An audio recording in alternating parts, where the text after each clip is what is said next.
What is up, everybody? Welcome another edition of Drive for Show DFS for Dough here on Rotogrinders and on our YouTube channel. Happy to have you all with us as we talk another week of daily fantasy golf. So we've got the full crew in the house this week. Of course, I am Justin Van Zuiden. I will be hosting the show as usual. And we have Mr. Derek Farnsworth on one side. Noto, what's going on? Yeah, what's up? Team event was pretty good. Got a little bit of a climactic finish there with the playoff, although Louis kind of ruined that right off the bat by hitting it into the water. But Team Mullet ended up pulling out the victory. So congratulations to them. I was kind of rooting for Louis just because he hadn't had a win in North America, and then could have locked up Charles Schwartzel, PGA Tour card for another couple of years. But in the end, I like Cam Smith a lot. So happy to see them win and happy to have Tambo back. Nice hit in the MLB streets while you were making lineups on vacation. Yeah, appreciate it. It's certainly fun to be back. It was a good little getaway. We talked a little before the show. It's a bit stressful with two children, but it's always a good thing to get away, take a break, clear your head a little bit. The mountain air was nice and fresh. And yes, certainly shipping an MLB GPP helps as well. Missed the week. I teased with Kenny yesterday. I said I really only did catch like the last few holes. So I got to see the Louis shot into the water, but looking into the setup, I said, what else is new? Cam Smith wins in a playoff at the Zurich, second win there. Finau fades on a Sunday, and Louis goes into second place like he always does. So basically I didn't miss much. It was a regular week of PGA, but it was good to get away. It was good to have a week off. Happy to be back here with you guys. Yeah, my hot take in last week's survey was that Leishman and Smith would miss the cut, so I was almost on with that one. Just missed it. We'll can only go up from there. So yeah, I had some decent lineups. Actually, I think they didn't have the old cut sweats and all that stuff. And Data Golf didn't have all their stuff going with all their 6 of 6 and cut line projections throughout the week with the goofy format, but. I think the 6 of 6 percentage was somewhere around like 1.8 to 2.2%, depending on, what contest you were in. So I had one 6 of 6 that was live, was in like 8th or 9th place at one point on Saturday, but not having the winner, and that being a team that was relatively chalky was obviously a death sentence for that lineup at the end. I think I finished, 40th or 50th, something like that. But if you had a 6 out of 6 with Leishman and Smith, you certainly had a chance to take down some money last week. But Noto, any other takeaways from the event for you? No, not really. Pretty bad week for me. I only made one lineup, ended up going on a golfing trip with some friends. So having that lineup fall apart by Friday was actually pretty nice. Didn't have to check the phone Saturday and Sunday while I was playing golf. So yeah, otherwise, I'm ready to get back to stroke play. Those things are fun, but once a year is fine with me. Yeah, it was, it made it a little more fun to sweat, but yeah, once a year is fine for sure. With the best ball format and everybody kind of shooting 7-8 under par there. I mean, heading into Sunday, there was like the worst team that made the cut was 10 under and the best team was 19 under. So there wasn't a whole lot separating the teams heading into Sunday, and just a little bit of a weird vibe with that tournament, but it was nice to have some DFS for it. And we'll get back to this week with the Valspar, which was canceled last year due to COVID. It was a casualty from the schedule once everything resumed. And we've got some issues here this year. We've already had 4 players withdraw with positive COVID tests this week, and all of them played last week at the team event.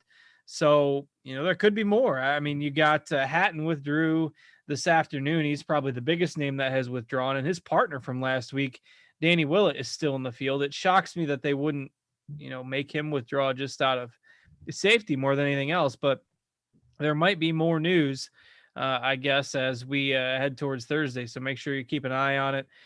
We do have all the current withdrawals removed as of the time of this live taping on Tuesday night. All of the withdrawals have been removed from Lineup HQ. Anybody that's been added has been added. So it's been a little bit of a chaotic week as far as projections and keeping that up to date, but make sure you're checking the withdrawal news this week.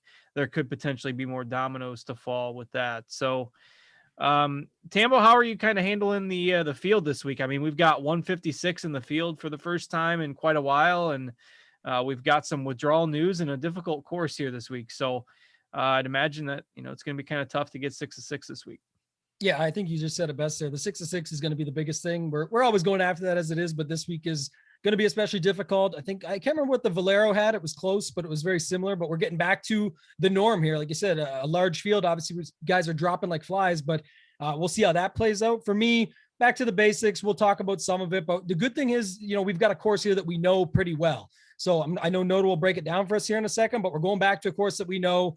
We've got some guys in the field. It is a little bit stronger than normal, it seems. There's some guys that are playing some really good golf, so definitely will be some decisions to make, but just the norm. And then you and I believe you're on with me tomorrow night. We'll break down the Lineup HQ show, going even more in depth. Today, we'll sort of talk about our favorite picks and plays and why not with certain guys. And tomorrow we'll talk about putting them all together. But I'm excited, man. It's another stroke play event. Like Noto said, once a year is good for that. That's kind of why I took the week off. So happy to get back to this one for sure. Yeah, it should be an interesting event. Challenging course on tap this week. We haven't seen the winning score get too low here most years.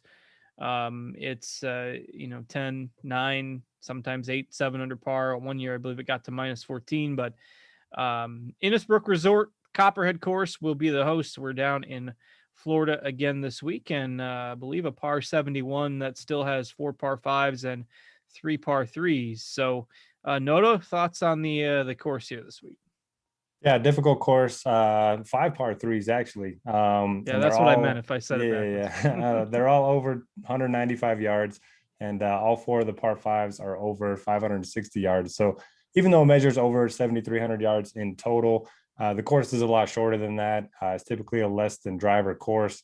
Unless you're asking Matt Wiley, he says less than iron course, which a lot of people were giving him crap for on Twitter. But so you're going to see a lot of people club down off the tee. And even with that, the fairways are still hard to hit, and the greens themselves really hard to hit. They're pretty small on average. They're Bermuda, and going to create a lot of scrambling opportunities. This is the last Florida course on the PGA Tour schedule for the year. And this is a little bit different in that the fairways are tree lined here, so you can get into some tree trouble here. Water's in play on about half the holes. You have the famous snake pit that you'll hear a lot about this week, that 3-hole tough stretch there. So it's going to play tough. Looks like Sunday's going to be extremely windy, which is only going to make it worse. And it's a rare week where I'm looking mostly at iron play and around the green play. We have seen a lot of bad putters play well here. We talk about it a lot when the greens are smaller. That kind of gives an edge to ball strikers because you got to be accurate with your irons, and then less likely to 3-putt. And because you're going to have more scrambling opportunities and you're not going to have as long a putt. So for me, fairways, irons, and around the green. And I'm willing to take some chances with some bad putters, and that hasn't been the case for a while. Getting back to my roots here. Grillo will be the first guy in the lineup for Noto this week. All right. So Tambo, kind of golfers you looking at here this week? A lot of the same to what Noto just mentioned. I think that's, a common theme. I know that, a lot of correlation courses get thrown around with it. Some of the ones I look at, whether it's right or wrong, to me, it's just stuff I've seen work out in the past year. I've had some decent results at this one, but, Heritage, which they just played before the team event, I think that lines up with it. The players, there's just certain things that still add up and make sense with those courses. So I'll bring some of that stuff across. The other thing here is too, just remember, coming into this event, couple things, and it'll definitely be talked about when we get and segue here in a second to JT and Dustin Johnson. But the PGA Championship is coming up in, what is it, a month now away that we're going to see that. So there is some guys getting ready, they want to get into form here. They're actually going to come out, need to put up a good set, a good week here and set up well for that tournament.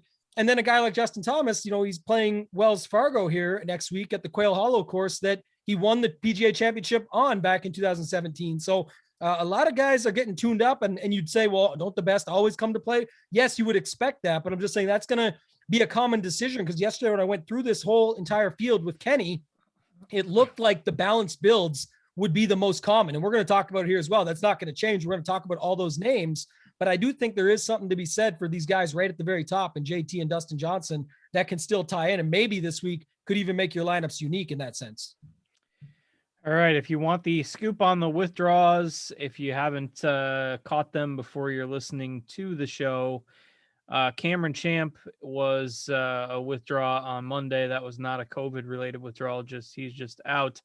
And then the positive COVID tests, 4 of them Bryce Garnett, Will Gordon, Sepp Straka, and Tyrell Hatton. So, and potentially Danny Willett, though that has not been confirmed or announced or anything, but he was Hatton's partner last week. So possible that that he might have to withdraw as well. And who knows, there could be others. So, potential for several guys to have picked it up from the same spot there last week with the team event at the Zurich. So keep a close eye on it this week. As of the time we are taping, those are the players who are out. And with that, we can probably go ahead and get into it. As the guys mentioned there, difficult course, scrambling opportunities will be plentiful. Iron play, as always, critical. And par's a good score on a lot of these holes. So let's talk about the top. Tambo hinted at it. Justin Thomas, Dustin Johnson, those are your two golfers above 11K on DraftKings this week. We've got Hovland, Reed, and two-time defending champion Paul Casey also above 10K. Of course, defending champion going back 2 years with this event not having taken place last year. So, Noto, how are you parsing out those top five? Yeah, like Tambo mentioned, I do think the balance build is going to be a little bit more popular than starting with a guy in the 10K range. And I kind of agree with that, just because you can get, 2, even 3 of the guys in the 9Ks compared to, just one in the 10 and then one in the 9s. JT, if you sort by strokes gained on the 4 courses in Florida that we typically see each year on the PGA Tour, he's number 1 in the field. Obviously won the Players a little while ago. Been in really good form other than, that one bad hole at Augusta National. So I don't mind him up there. Dustin Johnson, I really want to buy low on the ownership, but he's not at his best in Florida. He's lost on approach in 3 straight if you include the Masters and look at his data from that. So I worry about that a little bit. Victor Hovland says he doesn't love Florida golf. He's never played here, at least competitively. So that worries me a little bit. So my favorite 2 in the 10K is going to be Patrick Reed and Paul Casey. Reed's had 2 seconds here and a 7th. He's a guy that not a lot of people like to play, myself and Justin included. But it seems like a good course fit. It's shorter.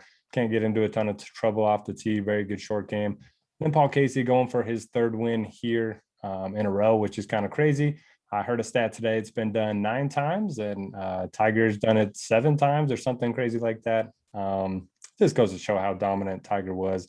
But yeah, Casey's been in good form. I know he missed the cut his last time out, but that wasn't typically his best course, especially when it's been right after the Masters. So I like Casey and Reed, and then probably a little bit of a sprinkle of JT.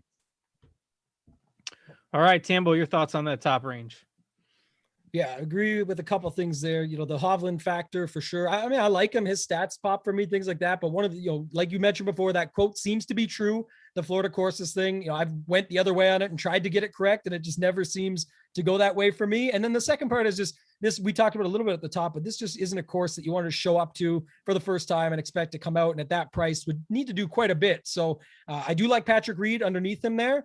I'm in, as I talked about, on JT and DJ at the top, more so just to get, sort of certain sets of builds. Cards and I will go through it tomorrow night. But I think that, again, with what you said there, Noto, and everyone in on Casey, and then we're going to get to, of course, Corey Connors here. But a lot of people are going to be setting their builds up that way, and for good reason. The way the whole pool shakes out, it probably makes some sense. But I've got some guys in the 6K range when we get down there that I've got some interest in. And you don't necessarily have to have all of those guys in or multiples. It's just you can make it work still with JT and DJ. And JT's approach game is just always top notch. He's a winner all the time, DJ as well. So, I don't mind mixing those guys around. So JT, DJ, and Reed for me. I'm going to, go against Casey here, especially if the ownership's really coming in. I didn't pull it up yet, Cards. What do you have Casey's ownership projected for right now? I'm going to get it up in the meantime. All 5 of these guys are between 12 and 18. So, not much. It was lower than I thought. Yeah.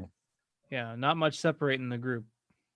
Yeah, he doesn't seem like a guy people would have a lot of confidence in, regardless, even if he did win the thing 2 times in a row, which he did. So, that's interesting to see with Reed being the same. But I liked Reed more anyway coming in. Reed looked pretty good at the Masters, and that's another spot where you need some good around the green play and some putter and things like that. So his game just lines up well, and he's got a pretty good course history of his own here coming in strong. So I think, Reed, DJ, and JT for me. All right. I'll just cooler all of you and say I'm going to play Reed this week. And then that way it just dumps the Gatorade bucket for everyone. Because I mean, it is hard to separate these players. I think Thomas is probably my favorite. I do like Hovland and GPPs. I think if anything, his ownership is maybe trending down a little bit with those comments that you guys mentioned, and the fact that his form has dipped a bit over the last few weeks. But he can dial it in with his irons and get it in close on some of these holes. Then and he played fairly well with Chris Ventura last week. They didn't make anything on Sunday, but otherwise had a pretty solid first 3 days. So not too concerned about Hovland in the long run. I had originally had him as my favorite tournament play of the week, but I backed off that since my original stance. So I like him, don't like him it's quite as much as I did on first glance, but I'll still probably be overweight compared to the field on Hovland.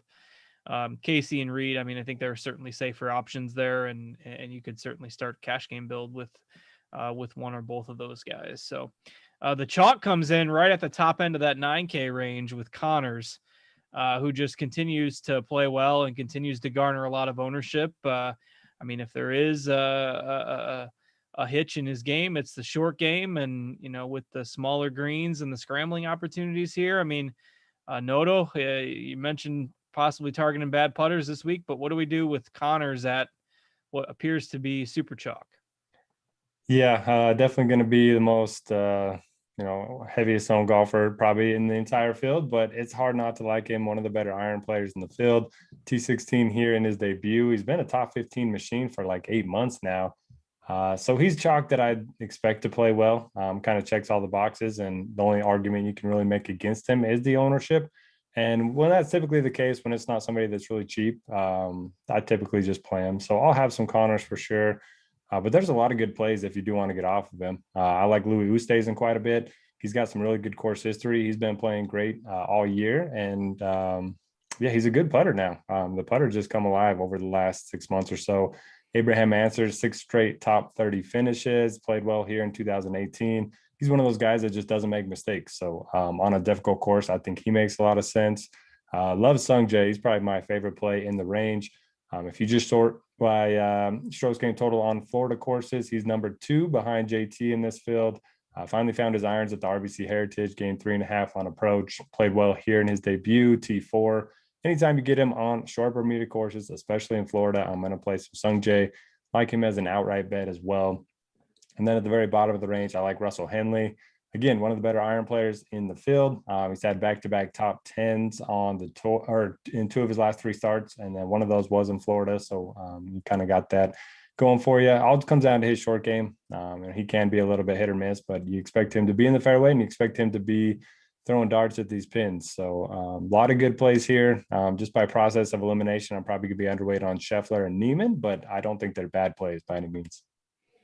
Yeah, Scheffler does seem a bit expensive. Neiman is actually the only player in the field with more than 10 events who hasn't missed a cut all year. So win yourself some trivia with that one. But, I think Neiman's fine. Scheffler, just the price tag seems a little high for me. But I don't know. The one I'm debating is Connors at that ownership. You mentioned Oosthuizen's a fine play. Answer's a fine play. Im's a fine play. Henley at 9K is a fine play. So just from a game theory perspective, I'm struggling with how to handle Connors at 25% this week. So Tambo, your takes on this 9K range? Got to bring the dad joke right quick. And, if Cam Smith last week was long hair, don't care. I said about Corey Connors, if Corey Connors chalk or not, pretty hard to knock because we knew the ownership was going to be there coming in, but I'm going with the Noto theory here. You just play the guys you like, especially up top, right? We like getting a little bit different down below. We know there's going to be some plays down there that pick up some ownership. So like I said, chalk or not, it's hard to knock. I'm going to play Corey Connors still. Hatton going out made things a lot easier for me because I really did like him. So, he was, now that he's out, I know that does shift a bunch more ownership to Connors, but it's fine by me. I like Answer, who I'll leave to you, Cards. I know you like him quite a bit, but to Noto's point, guy's just so solid. And Im and Henley are just the obvious plays here. Im with Bermuda in Florida. Noto just talked about it. That's just a classic spot for him. And then the results coming in. And then Henley, 3rd at the Honda, 9th at the Heritage. That's 2 spots that I already told you I was targeting. And then his approach game at, recent form, all of it is there. So that makes sense to me. Now, that little trivia nugget you threw out there at the end, Cards, that gets me because we just talked at the top of the show how hard it's going to be to get 6 out of 6 here and how that's the focus. and you've got a guy that absolutely never misses the cut, it would seem. And then not only that, it's not like you don't have upside in a guy like Niemann after he goes and makes that cut. He's got the capability to get up there and close it out. I prefer usually certain tournaments or certain setups for him, but this is a place where you could definitely see him come through, and he's jammed right there between Im and Henley, who are garnering ownership. And I'm sure Im's will keep going up as the week goes on. I know he's a pretty popular bet. And then with Hatton going out, that just makes some sense too. So I don't know. I'm going to think about that one some more, but answer Henley, Connors, and now thinking about a few shares of Niemann there for me. All right. We got Kyle in the chat asking if we ever play a player just to keep pace with the field. So like Connors would be an example of that. Maybe you say, I don't want him to burn me. He's going to be 25%. I'll play my 25 to 30%, and I'll make my lineups a little bit different elsewhere. Tambo, I'll throw that back to you. Any thoughts on something like that? Yeah, and I think it's a good point to bring up. We talk about it on the Wednesday show. We talk about it on the Monday show as well when I'm doing the reviews. And you see that some of the best tournament players in the world do this quite often, where they'll just play the field on that particular player. And we can use Corey Connors, the example back at the Masters when he was 6,900. I know it was the equivalent of a 70-man event, and he was definitely underpriced, but a lot of people were still nervous because typically that's the $6,900 chalk that you're a little bit nervous. You want to make some pivots. So a lot of great tournament players, and I reviewed this on the Monday show with TJ a couple weeks ago, just played the field on him. But even Noto and I, when we did the Wednesday show, we talked about how you could do that and just build your Corey Connors lineups accordingly to be a little bit unique or different than the rest of the field. So I've got no problem whether they're expensive or cheap, chalk or not, to mix them up and just go with the field. I guess chalk is what we're talking about, and then build your lineups accordingly. So if you're going to play Connors, don't play another, maybe play one more guy in the 15% or 20% plus range, and then get unique with the rest of your lineup or your build type. All right, great answer. Noto, other thoughts on that? Otherwise, you can start going down to that next range with some of your favorites there. Yeah, I agree with everything Tambo said. And like him, I don't mind just doing it differently through roster construction. The other thing I wanted to mention, if you are mass multi-entering and you're max entering the contest, if you play even with the field on Corey Connors, you're going to have more than the average user in that contest because a lot of people aren't maxing it out. So if you're playing 150 and, a lot of people are playing 10, 20 lineups in that thing, you're naturally going to have more Connors lineups just on average, not percentage wise, but on average compared to the average user, if that makes sense. Yep. Yeah, good stuff there. All right, let's go ahead and dig into the 8K range. I've let Noto have first crack at the first couple ranges, so only fair that I give Tambo a shot here. So we got Watson and Rose. Rose has kind of started to pick up some steam again. He's getting some ownership, played well for a couple rounds last week anyway with Stenson, who hasn't done anything all year. So they're turning back the clock a little bit. And you got Kokrak there in that 8K range. Kokrak and Chris Kirk appear to be the two most popular plays there, and two of the higher owned of the week behind Connors. So Tambo, what you doing in the 8K range? Yeah, I bet Kokrak, because when I saw the number that you were getting Connors to bet at, at first glance, waking up on Monday morning after vacation, I said, this looks crazy. I'll bet Kokrak based on that. At this point, not just because of the ownership, but because the ownership and what's around him. I never really just want to fade. I've talked about this in the past, just to fade because of an ownership. We just went through it with Connors not doing it. But, Kokrak up at 8,700. It's pretty much based on course history. I know his incoming form is decent, but it's not off the charts. And like you mentioned, there's guys around him like Justin Rose. The putter has been what's working for him. But it does help when you're hitting all those greens like he is, and he does have a decent course history of his own here. So I could get on a play like that. Hoffman's been playing some good golf. Palmer, to me, is maybe Kokrak, but better. In some cases, he's plays sort of the same style game. And then you've got Grillo, Kirk, and I'm definitely going back to Kevin Na. This guy, destroyed me at the Heritage, but unless he withdraws, it's the boom or bust play that you're going with him for. But again, you talk about scrambling, hitting greens, his ability, upside, everything that's there. The guy actually wins, one win in each of the last 4 years. That's winning upside that not many guys in this range have. So Rose, Palmer, Grillo, Kirk, Na, that's sort of the 5 guys I would think about right off the top. All right. I know Noto's going back to Grillo this week with the bad putter narrative. So you can lock him in. Who else you like in there, Noto? Yeah, I mean, I like him. I'm a little confused why he hasn't played here much. He's only played here once, I think in 2014, missed the cut. This seems like a perfect track for him where he doesn't have to be long off the tee, use his iron play to his advantage. So that does surprise me a little bit that he hasn't played here more, but I think he's a good option. A lot of other good plays here. You mentioned Kokrak, makes a lot of sense. 3 top tens in his last 5 starts, 8th on the PGA Tour in strokes gained putting this season. So just wild. You could argue that he's going to come back to the pack a little bit when it comes to his putter, or if it continues, then he's going to start winning events. So I don't mind him as an outright play. Hoffman's just been playing great. He's only 3 of 6 at this event, but they were all top 25s. The irons have been awesome. Ryan Palmer just continues to play well. He's had 1 missed cut since July. So got to like that if you're trying to maximize your 6 of 6 odds. Cameron Tringali, 3 missed cuts here in a row, but before that, he had good course history, and he just wasn't the same golfer over the last couple of years. He's finally found it, so I think he makes a lot of sense. I'm sure TJ's on him because TJ loves himself some Cameron Tringali. Like the Kirk call Not as well. Not tagged with the value tag. Well, No, he's too expensive. Oh, He's too expensive. Too expensive. Yeah. I'm not used to that. He's always 70 something. All right. Yes. Yep. Fair enough. Carry on. And then Kirk, he's gained at least 3.5 strokes tee to green in 8 of his last 9 events. So a guy that's just been awesome tee to green. I like him as well. So a lot of good plays for me in this range. I don't hate the Kevin Na call. If you're looking for upside, he's certainly a guy that could top 10 or finish dead last. That's just kind of what he brings to the table, and that's perfect for tournaments.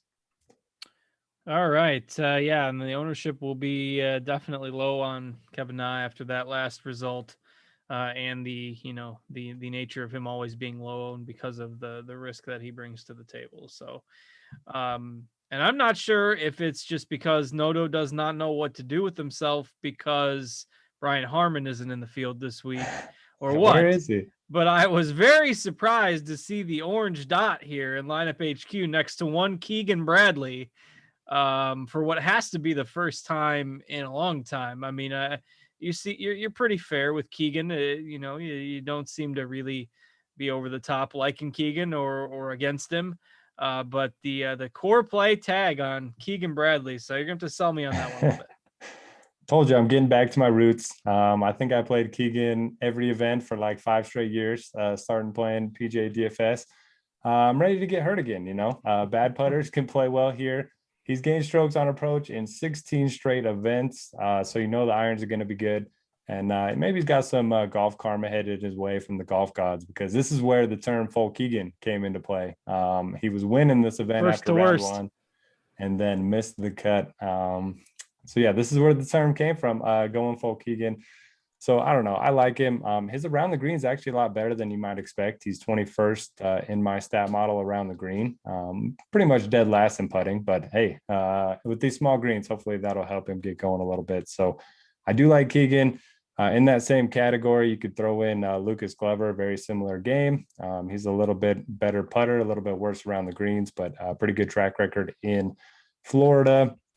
Strillman rates out really well for me in my model, but he's a guy that I never really love, maxing out. It just makes me worried. I don't know about his upside, but I'll probably have some shares of him.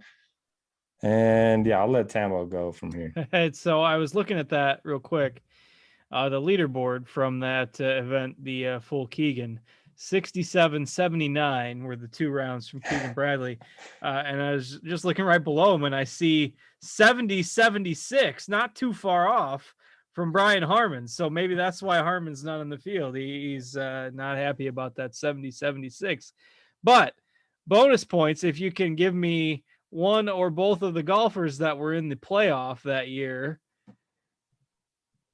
From 2016, it was Mr. Schwartzel and Bill Haas in the playoffs. So we've come full circle here. Schwartzel back in the mix last week with Louis, and he's in the field this week again. So I got behind Schwartzel a month or so ago at a 1 or 2% value. Maybe we can do that again this week. We'll see. But all right, Tambo, go ahead. Yeah, I was just trying to find him here, Schwartzel, because he's like 7K, 6,900, something like that. I was saying he's down the board further. 71. 71. Yeah. Because I actually bet him 140-1. That's gonna be my favorite long shot when we get to the expert survey this week. But and scores and odds. But anyway, back to this. just in that range. I was with Noto on Keegan. I actually did like that, coming in it's ball strikers paradise.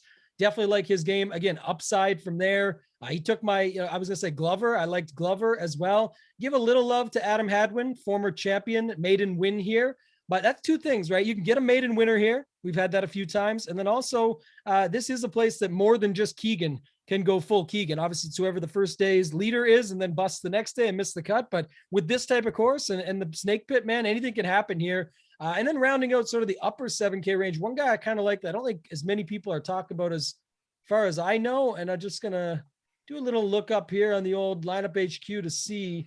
But Denny McCarthy, what is the ownership on him? 9%, not too bad. But anyway, a couple good results out of him recently and at courses that I like to see. So I mentioned at the top, but at the RBC Heritage, just had himself a pretty good showing there. And if you do go back to the Honda, third place finish there behind Matt Jones and Brandon Hagee. So he's coming in with some form.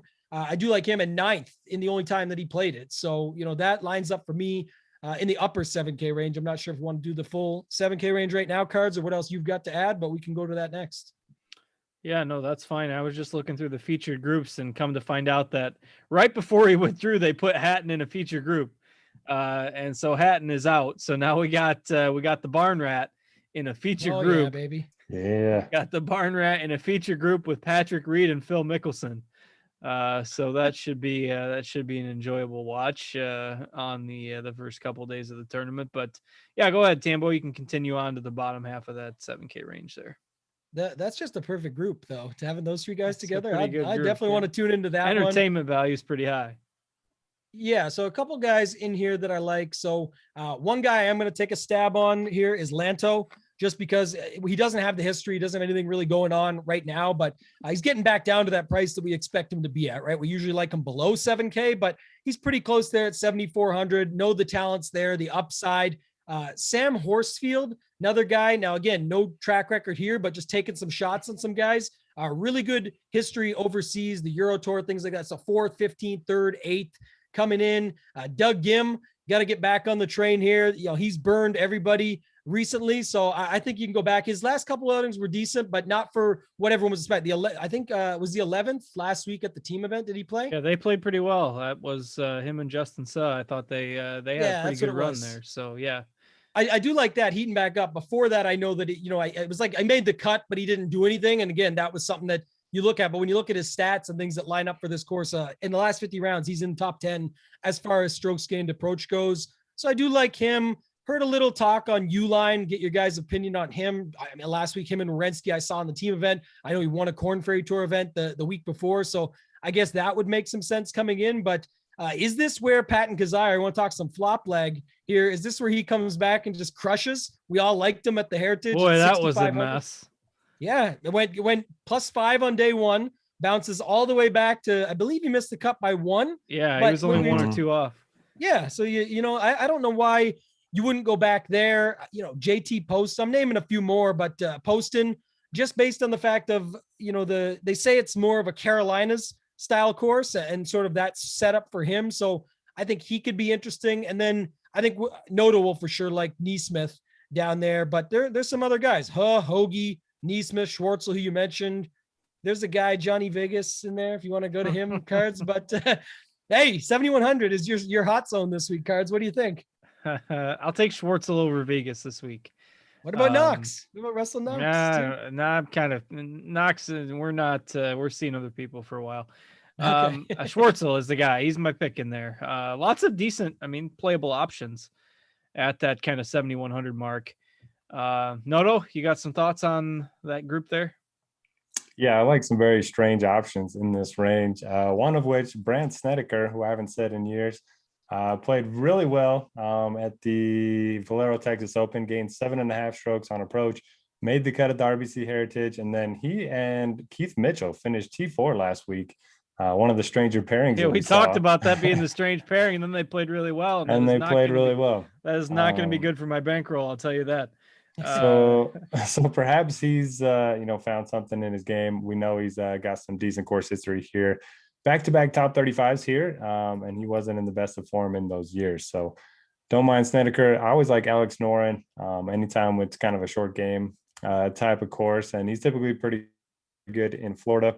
I like the Kazai recall. I'm glad you brought him up, Tambo. He had made 10 of his previous 11 cuts and just missed it. I mean, he had such a bad Thursday that he didn't have much of a shot. So it's good to see him bounce back on Friday. And then the other one's Roy Sabatini. I always play him on these difficult Florida tracks, back-to-back top 20s here. And all those guys I mentioned, under 3% ownership. Yeah, lots of guys with pretty low ownership down here. If you are playing on FanDuel, Lanto Griffin is 7,500 over there, and that is too cheap. If you're not familiar, your average to spend per golfer on FanDuel is 10K. It's 8,300 on DK.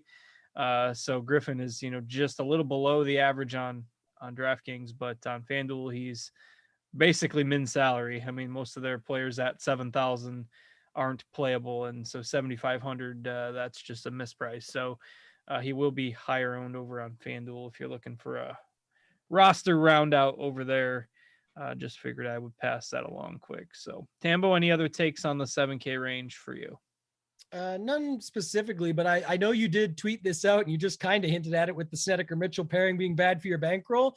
What are your thoughts on a one Keith Mitchell at 7K straight there? The Snedeker call sounds great, Noto, but I got to get Cards' thoughts on Keith Mitchell back, more Bermuda. Yeah. Looking all right. Yeah. What do you think here? 7,000? I'm in for some of that. He's in my article this week for better or worse. So you got a Bermuda course. And he's gonna be pretty comfortable because he's golfing with Keegan, so he's not gonna be the worst short game player, and he's golfing with Wes Bryant, so he's not gonna be the worst off the tee. So it's gonna be Keith will be just fine. So yeah, I mean I like him, and he's been playing, like, the form was really bad for like 6 months, but in the 2 starts before the team event, he made a cut. He finished like in the 50s and finished in the 30s, and then 4th place finish last week. So he's been coming around. I don't think this is a bad spot to maybe take a shot in GPPs, but full disclosure, I am a Keith Mitchell homer, so take that with a grain of salt. If you are not interested, I understand, but there you go. Don't mind him. He'll be in my pool. We'll talk to more about him. I think I'm in. That's what I had to ask. So we're not going to hit the lock button. We're not going to go that far, but yeah, we'll keep him in there. All right, let's go into Punt Town here. Under 7K. We'll play our usual game of Guess the Golfer. Anybody in the chat, if you are not a Rotogrinders premium subscriber, throw out some guesses. Our favorite low-owned value play of the week, and I promise you, it's a low-owned value of the week in the 6Ks on DraftKings. Shout out some guesses in the YouTube chat. And we will give away a free week of Rotogrinders Premium if anybody happens to get it right. If nobody gets it after a while, I'll give you another hint. But for now, low owned value. We're talking, sub 2%, sub 2-3% owned value this week. So let's go ahead and start digging into our other favorites in the 6K range.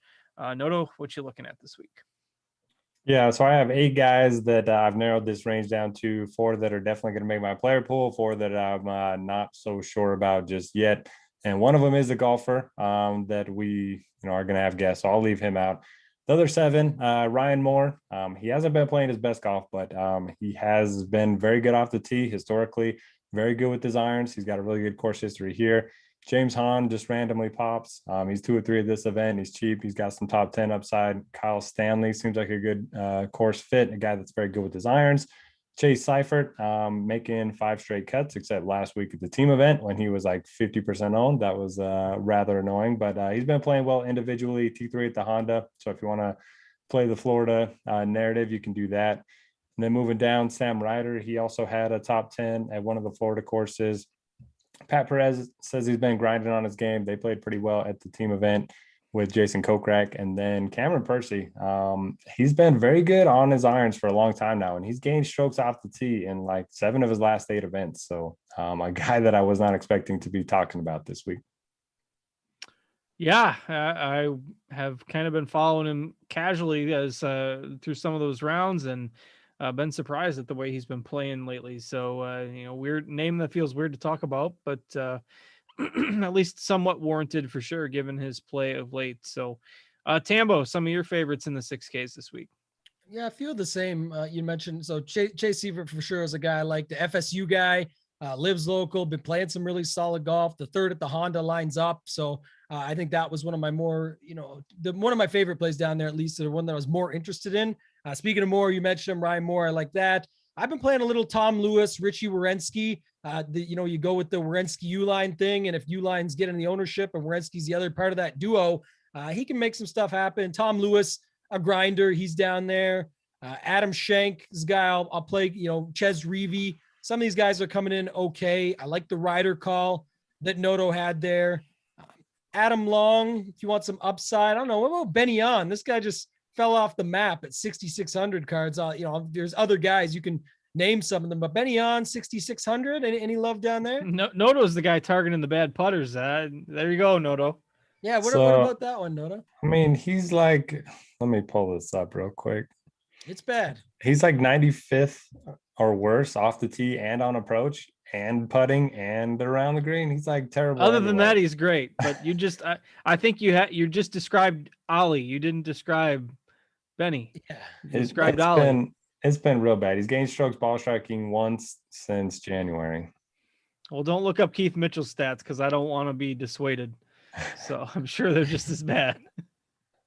I just can't do it. Usually we see the ball striking, Yeah, that's the issue. I agree there. That does hurt. But the thing is, like I said, there's those guys that I like. I just named a bunch of them, but I just think this area down here, you are going to be taking chances. And if everyone's taking the chances on the same 6K guys, it's probably not going to work out too well because that's, going to get, even if it's only 8 to 10%, we always say, who cares then? But at the same time, you're going to be backing yourself into a corner of some similar lineup construction. So again, maybe something cards now look at again tomorrow with better ownership projections or more advanced than where we are right now on the week to see how things shake out completely. But I'll mix and match some guys down here because like I said, you want to play Dustin Johnson and JT up at the top. And I do, not necessarily together, but just saying getting some shares.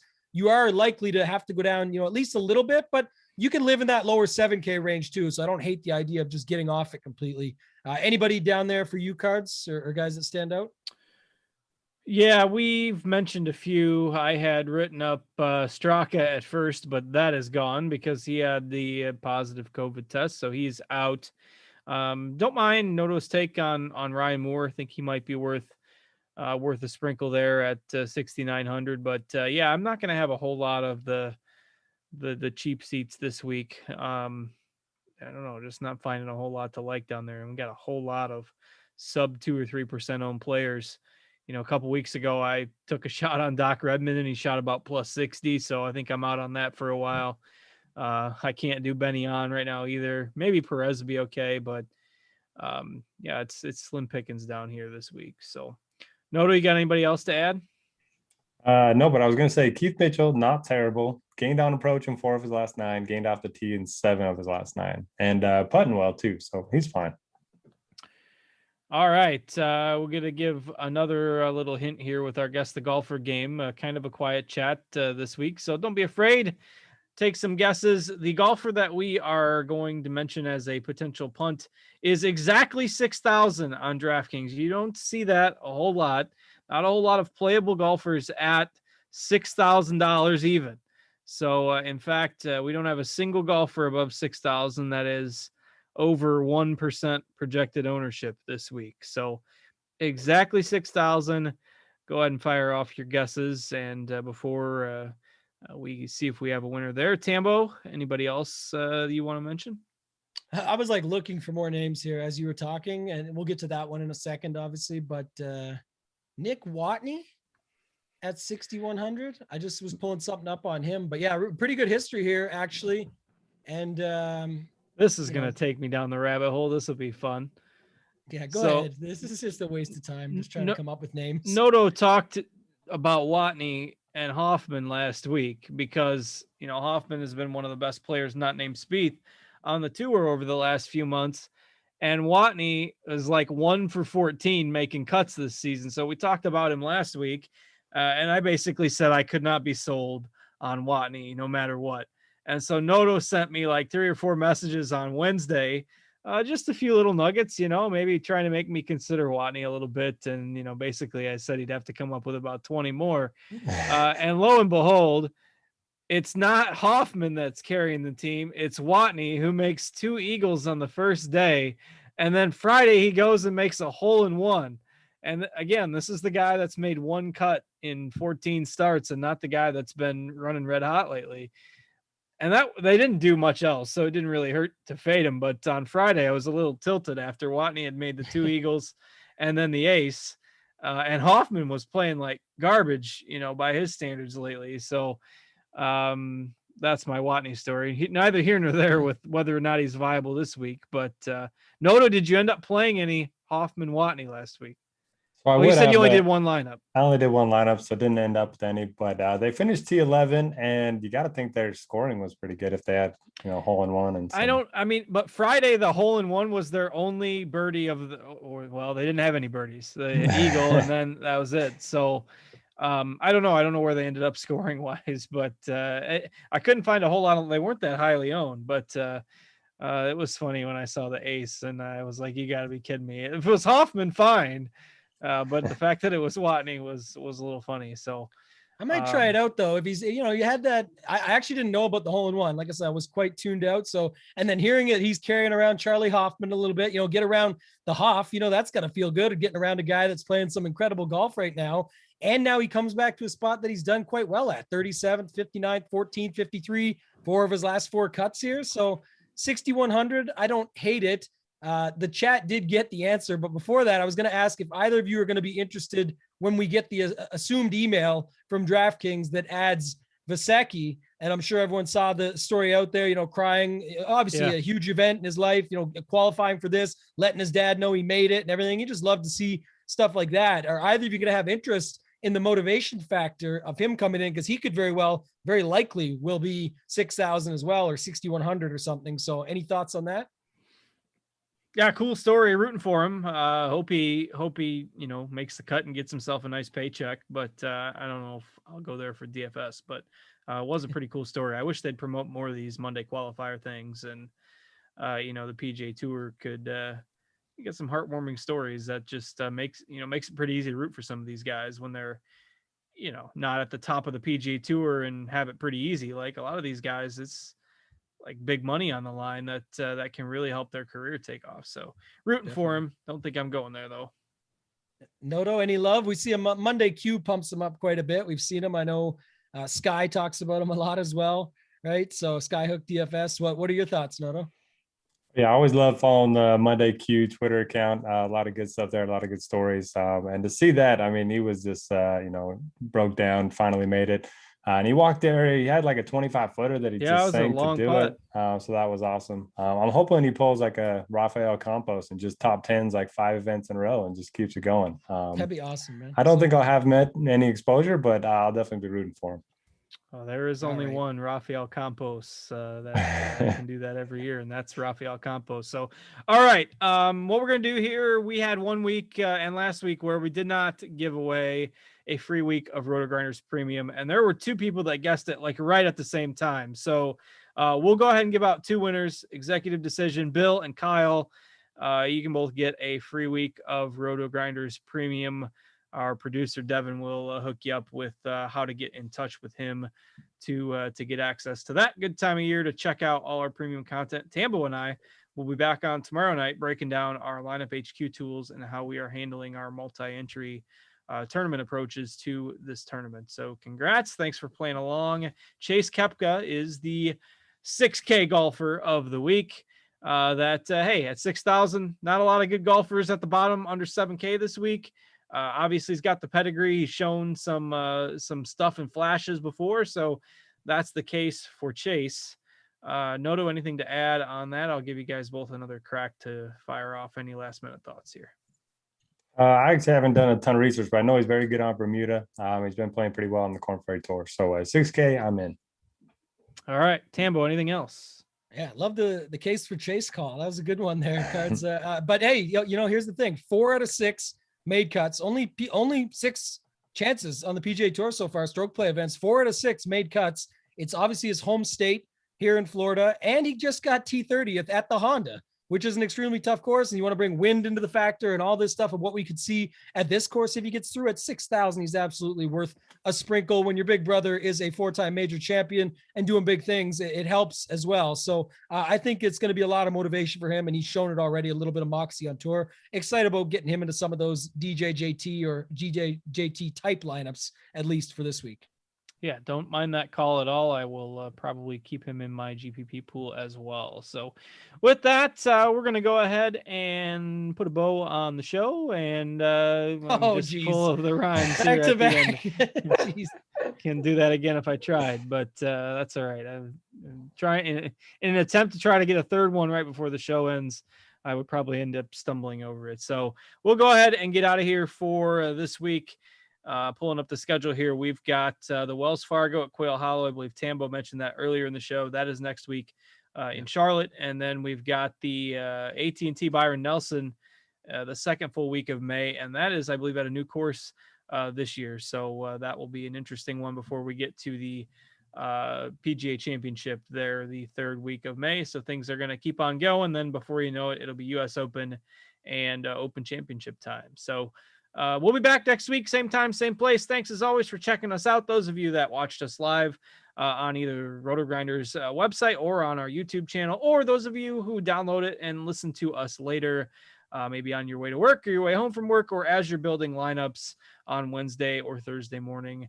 However you're tuning in, we appreciate it. Have a great week, everybody. For Tambo and Noto and our producer, Devin, I am Justin. Have a great week. Take care and good luck.